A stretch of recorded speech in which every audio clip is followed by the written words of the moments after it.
Good evening, ladies and gentlemen. Good evening, David. How are you?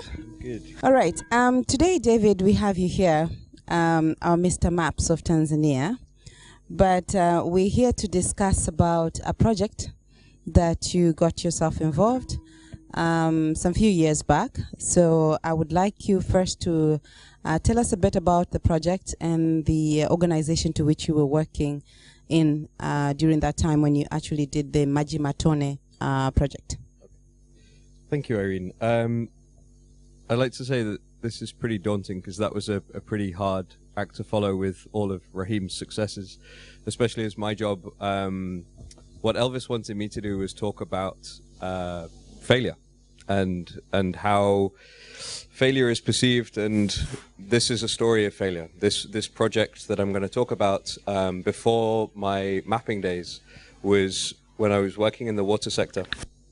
So this was 6 or 7 years ago when Nokia had brought out the feature phones, which had suddenly dropped below $20, and you could buy a feature phone in a village for $15 US, and the penetration was starting to go through the roof. That people were suddenly able to access mobile services before mobile money, before all of this. And there was a lot of hype in the development world, especially in the water sector, about the potential of mobile phones to be a data collection tool so that populations, and especially unreached rural populations, could use these phones to connect and to inform government services and service providers about what it was that they wanted and a way to improve governance issues. So there were a huge number of projects in the world at the time which were trying to get rural populations to monitor the functionality of rural water supply points. So a hand pump in a village, to send a message to your government when your hand pump doesn't work. And this was being touted as the next big thing in development, that this citizen engagement and the opportunities that this provided. Okay, good stuff. So can you tell us now, in terms of the actual project, what was the project set up to do? Okay, so the project was set up to do two things. The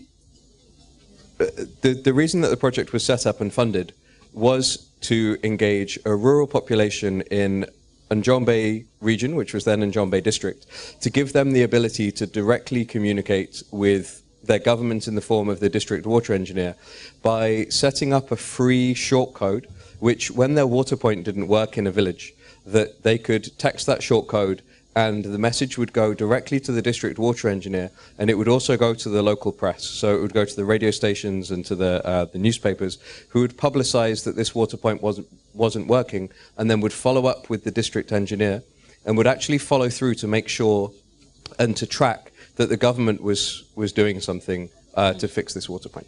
Okay, great. So now, once you guys set up the project and it started operating, can you tell us a bit about the success and the failure and the performance and really how everything panned out, basically? So in terms of the success of the project, we had a 90% success rate. In terms of the people who sent us a message, 90% of those water points were fixed because of the message that that person had sent, which, if I had been reporting the project in the same way that the majority of these projects were being reported at the time, that would have been my headline, and I would have had the World Bank and USAID and all of these people throwing money to replicate this project and to scale up across the whole country. Okay. And what the project was set up to do from my point of view, which was why I actually set up the project and then totally removed myself from the day-to-day management of it, because I didn't want to influence the outcome, was that out of that project, which ran for 18 months, and we had a full-time staff, we had people engaging with the communities, coming up with marketing materials, working to make sure that everyone in Njombe knew that they could text this number for free if their water point didn't work.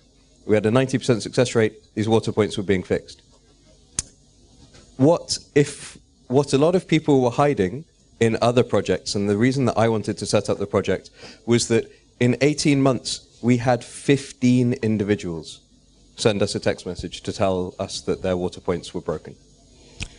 Wow, that is, what was the target? Did you actually you guys have a target in terms of the number of people that you were expecting to engage with this system? Somewhere in the region of 4,000.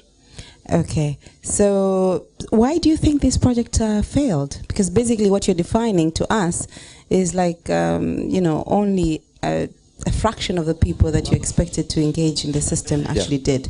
So why did it fail? So it was, in terms of the actual engagement, it was a massive and spectacular failure, which is what I expected when I set up the project.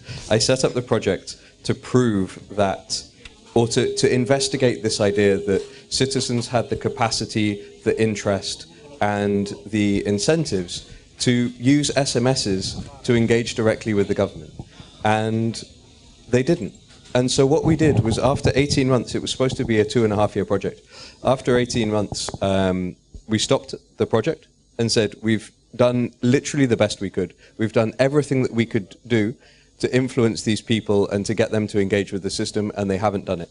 So we're going to take the last 6 months of funding, we're going to bring in an independent team and get them to do a proper analysis of why this project failed, and then we're going to publish it.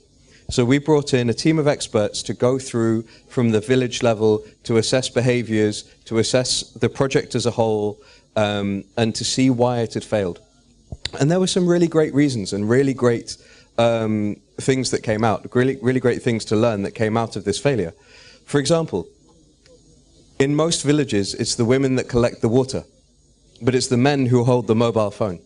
And this was when it was still a new technology. So if your wife comes home and says, there's this number, our water point's broken, which means I need to walk another 5 kilometers to go and collect water today. Give me your phone so I can send a text message to this number. It's 50 shillings to send an SMS. Just walk, just collect the water. No government person will come and fix our water point. An NGO will come and give us a new water point if this one breaks down. All of these reasons were really great disincentives for people to engage with their system, with an SMS system to report directly from government. People had no confidence that if they told the local government that there was a problem, that anyone was going to come and fix it. So it was all of these, all of this new and great understanding which was coming out of a total failure. The project didn't achieve, we got 15 responses of a target of 4,000. Wow, that is good. I mean, what I'm actually picking up from your story is, even though you knew from the beginning of the project that there is actually a high chance of failure, but you allowed the project to continue because you wanted the opportunity to actually be able to actually do that assessment and actually bring out the learning. And I think that is really a powerful message that I'm actually getting from here. Just to end this conversation, I would just want you to reflect on the design of that solution.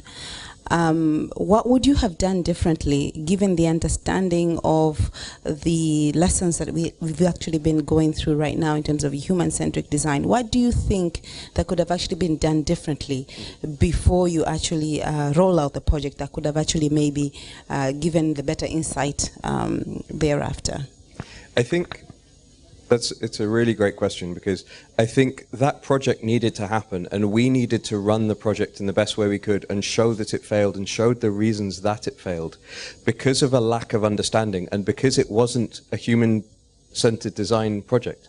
If the first people in the world to go and think about using SMS to engage citizens so they could better engage with their government had gone through the kind of process that we've been going through in the last couple of days, actually going and talking to the users, understanding their behaviors, understanding their restrictions, understanding the environment that they're working in. I would never have had to set up that project to show why it actually wasn't working and that other people were being incredibly dishonest in the way that they were reporting their results. Because the people who, if they'd been through the same process that we've been through, they would have understood all of those restrictions before it had ever gone into the field. And then it wouldn't have taken us a year and a half to go and really unpack the reasons why it didn't work. That could have been done in 3 days like we've done now. Powerful, powerful. Thank you very much. I think that really demonstrates the importance of actually going through a human-centric design so that you are able to design something that can actually work in the community. So thank you very much, David, for this illustration. Thank you.